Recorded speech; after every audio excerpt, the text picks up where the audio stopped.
Welcome back to Inside City Hall. Our city's struggling public housing authority is banking on a federal program to save 1/3 of its housing stock. But that program requires private management of developments, and that in turn has sparked fear among some residents who are maybe worried that there will be full privatization. So NYCHA tried to convince residents otherwise by putting them on a bus and heading out to the beach. Our Courtney Gross went along for the ride, and she's here to tell us all about it. Good evening, Courtney. Good evening, Earl. So this trip didn't necessarily include or really need any beach towels per se, but NYCHA was showing residents one development they have already converted to this program. Instead of NYCHA signs there now, there's a new logo, fresh landscaping, and even sprinklers. You could call it a field trip. Public housing residents from developments across the city boarded a bus to go to the farthest reaches of the 5 boroughs. Me personally, I'm very excited. NYCHA did not want to give us her last name, but she has lived in Fulton houses in Chelsea for 15 years. I've been very interested since they started talking about converting into, let's say, either RAD or doing affordable housing. RAD being the issue here. It's a program NYCHA will use to infuse new money into deteriorating developments.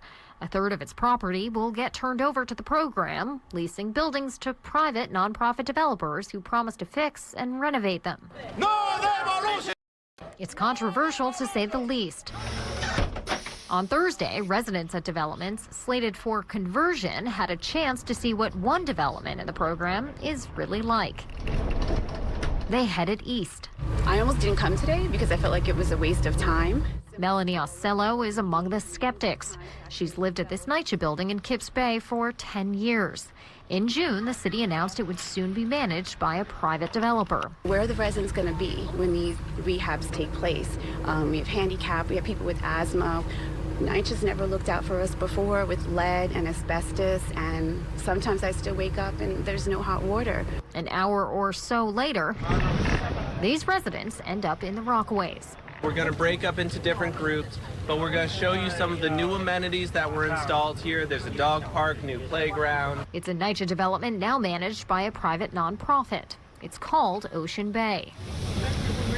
It's the shining example for NYCHA of its new policy, one that brings fear of privatization from skeptical residents. But this one comes with a garden, basketball courts, renovated lobbies. Because we definitely need new doors. And then there's the apartments.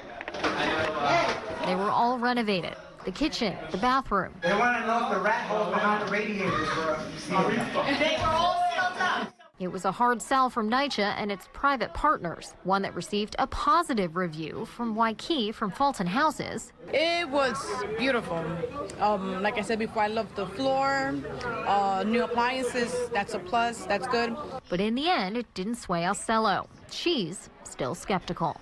There's a lot of misinformation. There's a lot of fear. So a lot of residents are not going to trust NYCHA or anyone that has let us live with lead and asbestos and crime and vermin. And we're still living with it now. Other tours like this have already been scheduled, and NYCHA is encouraging residents to participate to see what the program is like for themselves, Errol. And if the NYCHA residents do want to participate, we do have an email that they can use, and they can email PACT, that's PACT, at NYCHA.nyc.gov, and they can sign up. Okay, and go out on their own tour to see the same development.